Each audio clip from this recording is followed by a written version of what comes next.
Bueno, vamos a desglosar esto. O sea, normalmente cuando surge una conversación sobre diagnósticos o sobre cómo medir variables en la ciencia pura, pues existe esta expectativa inherente de precisión absoluta, ¿no?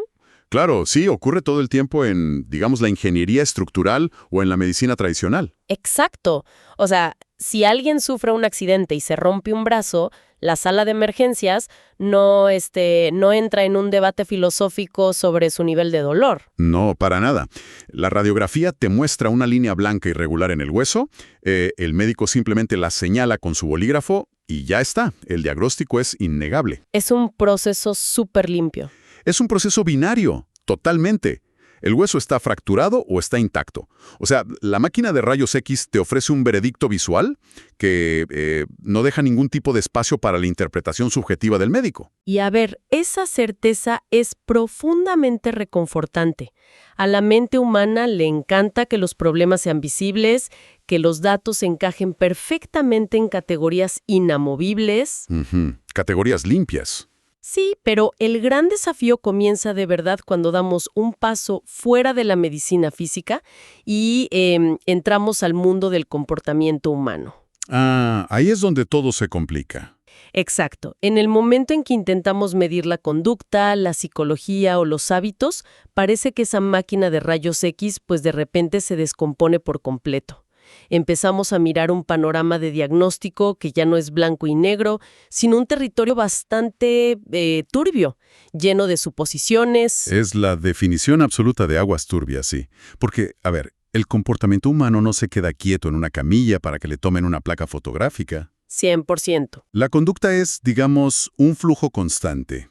Cambia con el contexto, se ve afectada por variables invisibles y a menudo es increíblemente escurridiza cuando uno intenta inmovilizarla bajo el lente de un microscopio tradicional. Y bueno, es por eso que la ciencia del comportamiento ha tenido que inventar sus propias métricas. Sus propias herramientas, exacto.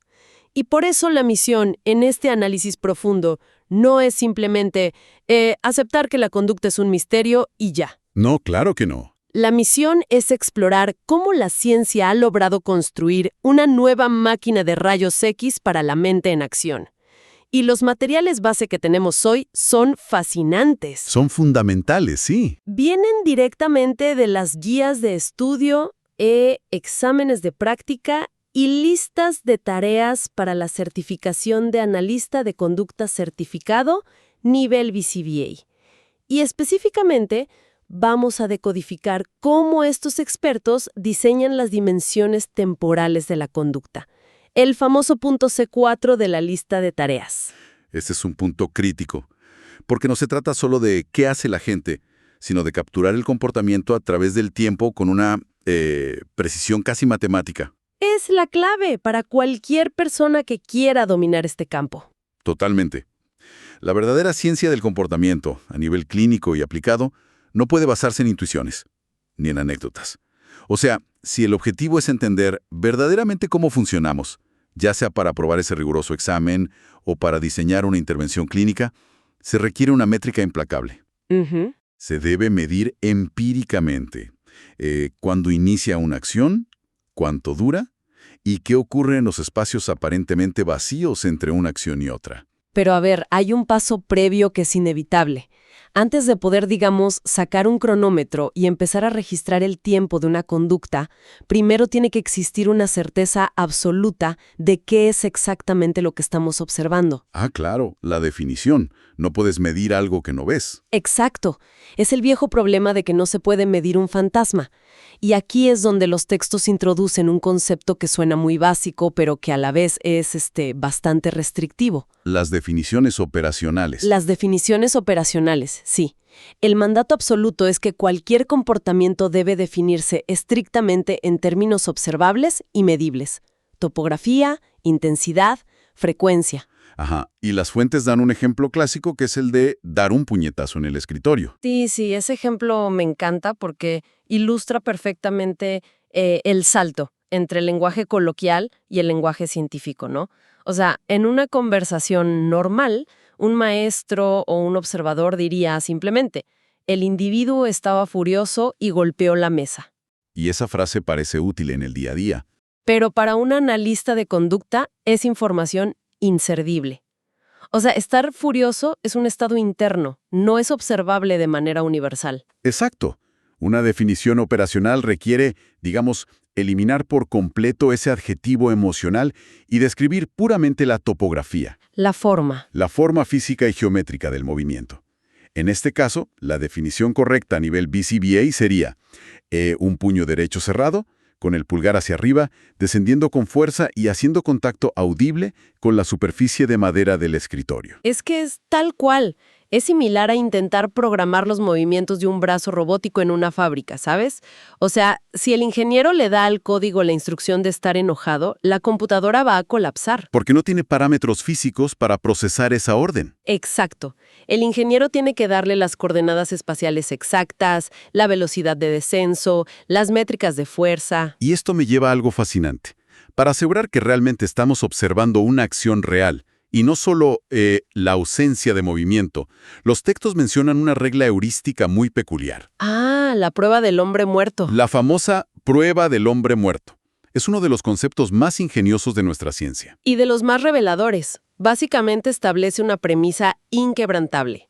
Si un hombre muerto puede hacerlo, entonces no califica como una conducta. Es un filtro implacable. Fíjate que esa regla cambia por completo la forma en que estructuramos las metas clínicas. Pensemos en un objetivo escolar tradicional, ¿no? A menudo los maestros te dicen, el objetivo es que el estudiante no se levante de su asiento durante la clase. Uy, el clásico error de diseño. Totalmente. Según esta regla científica, un hombre muerto aprobaría ese objetivo con honores. O sea, un muerto se queda en la silla para siempre. Sí, porque no levantarse es la simple ausencia de acción, no es un comportamiento que tú puedas moldear o reforzar. Exacto. Y ese es un error profundo en muchos planes de intervención, ¿verdad? Se enfocan en detener lo indeseable en lugar de construir acciones alternativas. Y ahí es donde entra la maestría clínica. Si reformulamos ese objetivo bajo los parámetros científicos, debería ser escribir activamente en la hoja de trabajo con un lápiz mientras se permanece sentado. Porque escribir requiere un sistema nervioso activo, requiere contracción muscular voluntaria. Un hombre muerto no puede hacer eso. Exactamente. Al pasar esa prueba, el analista ya sabe que tiene un comportamiento vivo y activo que está listo para ser medido. Pero, a ver, aquí es necesario detenernos un momento.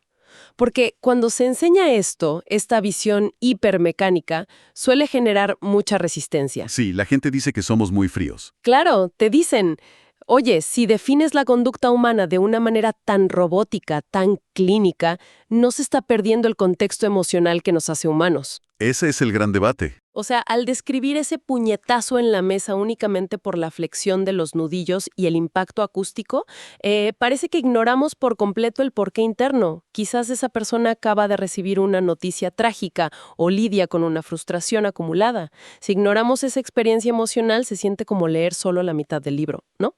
Es una crítica muy válida, y de hecho es un debate histórico en la filosofía de nuestra ciencia. Pero lo fundamental aquí, para quienes nos escuchan, es entender que el análisis aplicado de la conducta no niega que existan las emociones. Para nada. Ni minimiza el sufrimiento interno. Esas experiencias subjetivas son muy reales. Sin embargo, para que un profesional pueda intervenir de manera ética y sobre todo efectiva, requiere establecer relaciones funcionales verdaderas. O sea, la ciencia exige verdades empíricas que múltiples observadores puedan confirmar. Precisamente. La tristeza de una persona no se ve exactamente igual a la tristeza de otra. Si dos psicólogos intentan medir qué tan deprimido está alguien basándose en suposiciones subjetivas, los datos van a estar contaminados por los sesgos personales de cada uno. Entonces, el problema no es que las emociones no importen. El problema es que no son herramientas de medición confiables. 100%. En cambio, si el enfoque se centra exclusivamente en lo que interactúa con el entorno de manera observable, obtienes datos puros. Medir cuántas veces una persona hace contacto visual o con qué intensidad golpea una superficie te da una línea base irrefutable. Y ese rigor clínico es lo que te permite diseñar un tratamiento libre de los prejuicios del propio terapeuta. Exacto. Tiene mucho sentido. Básicamente se sacrifica la interpretación romántica para ganar precisión científica. Y bueno, construimos esa base sólida de datos observables. Y una vez que la conducta ha pasado la prueba del hombre muerto y que ha sido definida con precisión topográfica bajo este microscopio, pues el siguiente paso lógico es entender cómo ese comportamiento existe en la dimensión del tiempo. Que es el núcleo de este análisis profundo. Exacto. Aquí es donde los manuales introducen dos métricas temporales fundamentales que, ojo, a menudo se confunden en los exámenes y en la clínica: la latencia y la duración. Uy, sí. Son dos métricas que, o sea, utilizan el mismo reloj, pero capturan dimensiones existenciales completamente distintas de la conducta. Empecemos por la latencia. A ver. La latencia mide específicamente el intervalo de tiempo que transcurre entre la presentación de un estímulo desencadenante y el inicio exacto de la respuesta. El inicio, eso es clave. Terapeuta da la instrucción de tocar el color rojo. Los milisegundos que transcurren entre el final de la instrucción verbal y el momento en que la mano del paciente empieza a moverse. Exacto. Es el tiempo de reacción. Es el espacio cronológico entre la señal del entorno y la decisión de actuar. Correcto. Y por otro lado, tenemos la duración. La duración no se preocupa por cuándo empezó el evento en relación con una señal previa. Se enfoca exclusivamente en cuánto tiempo se mantiene viva esa conducta una vez que ya ha iniciado. Volviendo a nuestro ejemplo del escritorio. Sí, la duración comenzaría en el instante microscópico en que los nudillos chocan contra la madera y concluiría en el milisegundo en que el puño se eleva y pierde contacto físico con la superficie. Y ahí hay un punto de bifurcación súper interesante para cualquier profesional o futuro BCBA que intente modificar un hábito. La gran pregunta es, ¿cómo tomas la decisión de qué reloj usar? Esa es la pregunta del millón. Supongamos que alguien recibe una instrucción para realizar una tarea compleja. Iniciar un reporte financiero, por ejemplo. Esa persona reacciona inmediatamente, abre el documento en un segundo, pero luego pasa 8 horas escribiendo 3 líneas. Wow, ¿ok? O el escenario inverso. No, procrastina durante 7 horas mirando el techo, y cuando por fin pone las manos en el teclado, termina el reporte impecablemente en 30 minutos. Esos dos escenarios son perfectos. Ilustran exactamente por qué elegir la medida temporal incorrecta conduce inevitablemente al fracaso clínico. Y a reprobar preguntas en el examen. Totalmente. La elección depende enteramente del mecanismo que está obstaculizando el funcionamiento del individuo. Pensemos en un caso de estudio educativo típico. Un estudiante pasa 45 minutos de una clase de 50 minutos mirando por la ventana. Absorto en sus pensamientos. En este escenario, la longitud del comportamiento disfuncional es lo que destruye su oportunidad de aprender. Por lo tanto, el objetivo clínico requiere medir y reducir la duración. Porque la acción en sí, el soñar despierto, digamos, está ocupando todo el ancho de banda temporal del estudiante. Exactamente. Pero observemos el otro escenario. El maestro da la instrucción general de abrir el cuaderno de matemáticas y resolver una ecuación. El estudiante es brillante en matemáticas. Ajá. Y una vez que empieza, resuelve el problema correctamente en 2 minutos. Sin embargo, desde el momento en que el maestro da la orden hasta que el estudiante finalmente toma el lápiz, transcurren 15 minutos enteros de suspiros, reordenamiento del escritorio, distracciones menores. O sea, la tarea se completa súper eficientemente. El obstáculo real no es la longitud de la acción, sino ese abismo temporal antes de iniciarla. Por lo tanto, el objetivo es reducir la latencia. Es como diagnosticar un problema mecánico en un auto, ¿sabes? A ver. Si el problema es que el vehículo tarda 5 minutos en lograr arrancar cuando giras la llave, el mecánico tiene que ajustar el motor de arranque y el sistema de ignición. La latencia. Exacto, pero si el vehículo arranca de inmediato, súper bien, pero se apaga constantemente a mitad de la carretera porque no mantiene el ralentí, el mecánico debe revisar el flujo de combustible. Son problemas mecánicos completamente distintos que requieren herramientas distintas. Me gusta esa analogía. Usar el reloj de la duración para tratar un problema de latencia sería literalmente como cambiar la bomba de gasolina cuando el problema era la batería. Esa distinción es vital. Y de hecho, esta complejidad de la medición del tiempo nos lleva a lo que quizás sea la dimensión más fascinante y lamentablemente menos comprendida de todas. Ah, ya sé hacia dónde vas. Sí. Hasta ahora hemos analizado el tiempo de arranque y la longitud de la acción en sí, pero ¿qué sucede con los espacios intermedios? Los vacíos. Los textos dedican un esfuerzo considerable a explicar qué pasa cuando la conducta se detiene y luego vuelve a empezar. Y esto introduce la métrica conocida como tiempo entre respuestas. El famoso IRT, por sus siglas en inglés, Inter-Response Time. Y esto es súper contraintuitivo, ¿sabes? Porque normalmente nuestro foco siempre está en el comportamiento activo, en el hacer. Claro, en lo que se ve. Pero el IRT te pide que midas el vacío. Básicamente, se define como el tiempo que transcurre desde el final de una instancia específica de una conducta hasta el comienzo exacto de la siguiente instancia de esa misma conducta. Es la pausa, el silencio. Es una medida sumamente elegante, sí. Mide la nada activa. Y la mejor forma de visualizarlo es pensando en el tráfico de una autopista. Cuando un ingeniero de tránsito quiere medir la fluidez vehicular, no siempre se pone a medir el tamaño de los autos ni la duración del trayecto de un solo vehículo. Mide el espacio entre ellos. Mide el asfalto vacío. Mide la distancia temporal entre el parachoques trasero del auto que va adelante y el parachoques delantero del auto que le sigue. Es una excelente forma de verlo. Y de hecho, los manuales presentan problemas matemáticos súper precisos sobre esto para entrenar a los analistas, y es típico en los exámenes. A ver, pensemos en un escenario clínico detallado en esos ejercicios de examen.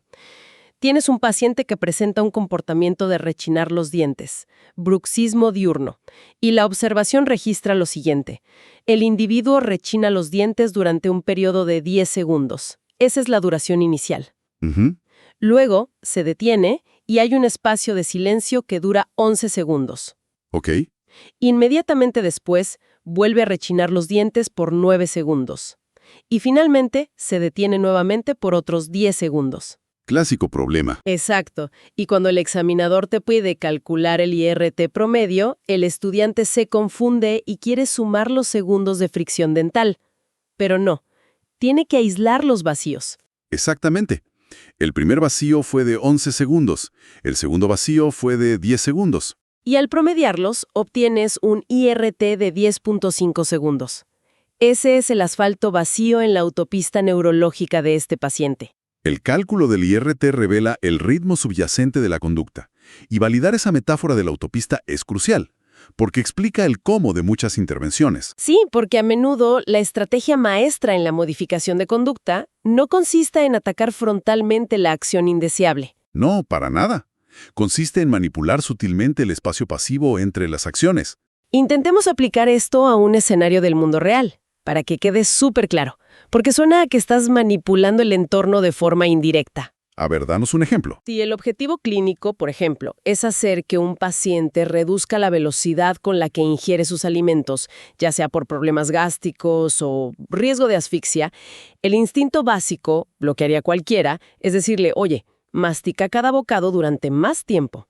Claro. Pero eso parece enfocado en la duración. Y ese es precisamente el instinto equivocado. Es la razón por la que muchas intervenciones dietéticas o conductuales fracasan estrepitosamente. Si la intervención te exige aumentar la duración de la masticación, se le está pidiendo a la persona que prolongue una acción más allá de su punto natural. Imaginar a alguien intentando masticar un bocado de puré de papas durante 3 minutos es absurdo. Es absurdo, es frustrante, es antinatural y te crea una aversión brutal hacia el tratamiento. Se convierta en una experiencia punitiva en la mesa. Exactamente. El mecanismo correcto a nivel BCBA opera a través del ERT. A ver. En lugar de prolongar artificialmente la acción de masticar, el clínico se enfoca en estirar el vacío temporal.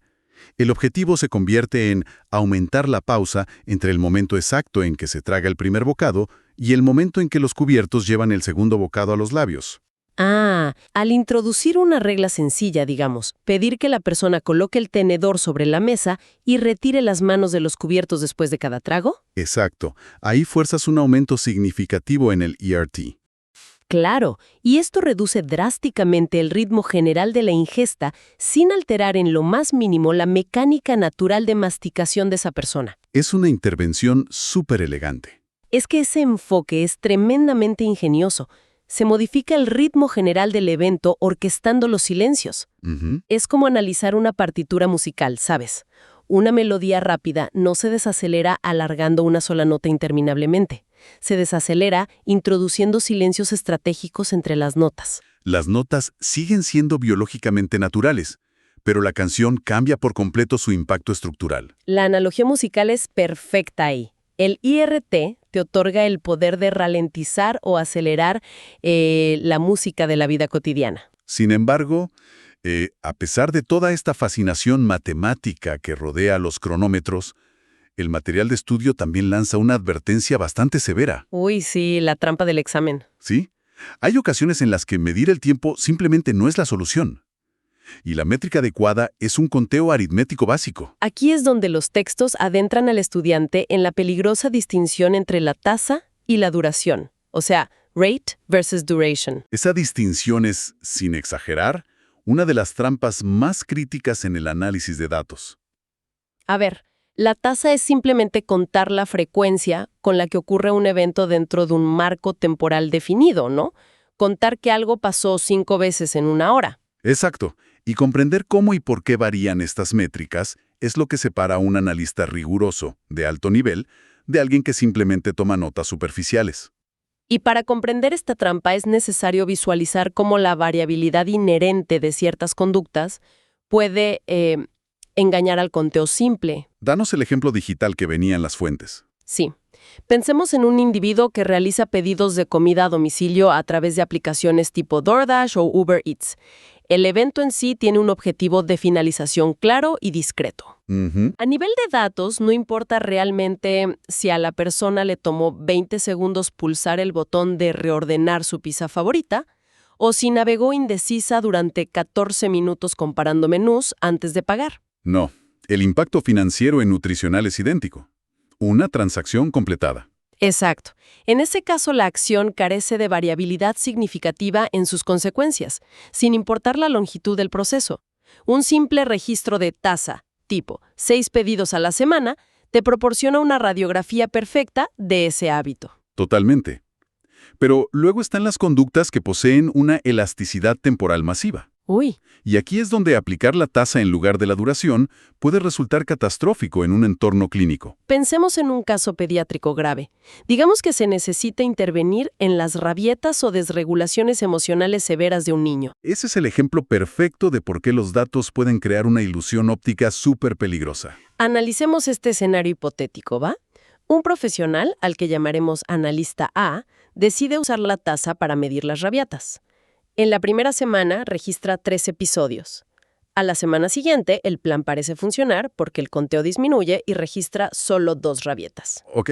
Basándose en la métrica de tasa, los gráficos muestran una línea descendente. El problema está resuelto y todos celebran. Pero ahí es donde radica el horror clínico de una mala medición. Exactamente. Porque un segundo profesional, el analista B, decidió medir la duración. Y los datos del analista B revelan la verdadera historia. ¿Qué dicen los datos? En la semana 1, las 3 rabietas duraron apenas 5 minutos cada una, un total de 15 minutos de angustia. Pero en la semana 2, las únicas 2 rabietas que ocurrieron duraron 40 minutos cada una. 80 minutos de crisis extrema. 80 minutos. La conducta real no mejoró, se volvió exponencialmente más severa, más agotadora y más peligrosa para el niño.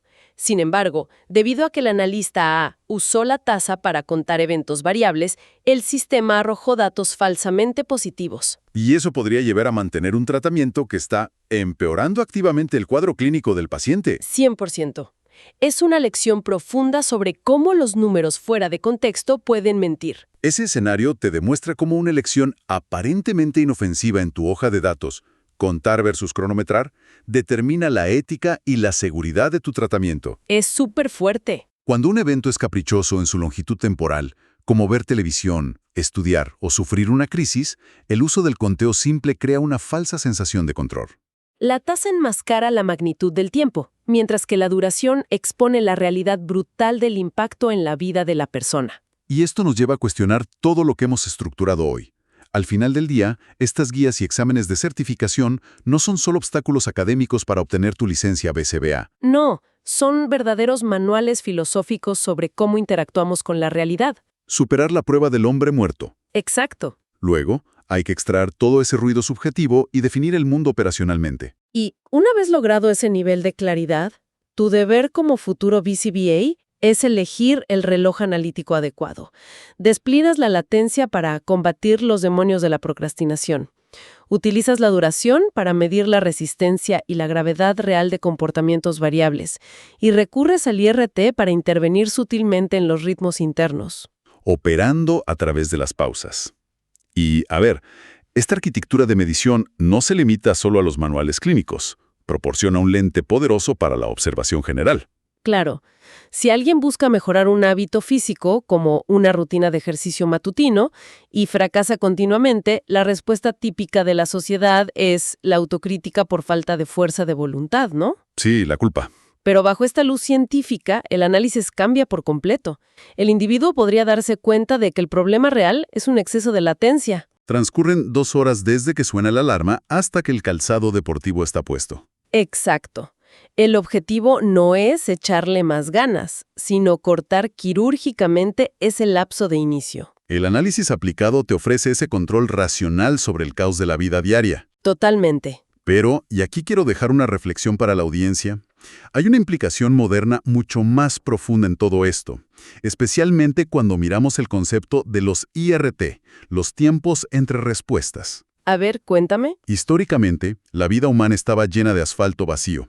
La existencia transcurría como una serie de acciones espaciadas por largos momentos de inactividad, tiempos de tránsito, esperas en silencio. Eran los silencios en la partitura musical que mencionamos antes. Exactamente.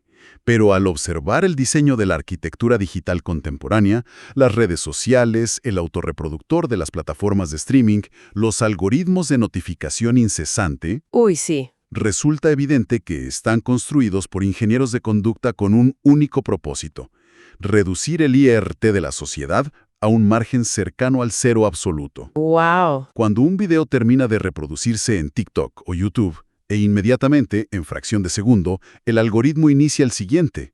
El asfalto vacío desaparece. Básicamente, las grandes plataformas tecnológicas han secuestrado la métrica del IRT, empujando nuestra cognición de una respuesta a la siguiente sin permitir ninguna pausa reflexiva. Y eso deja flotando la pregunta más crucial que nos podemos hacer hoy en día.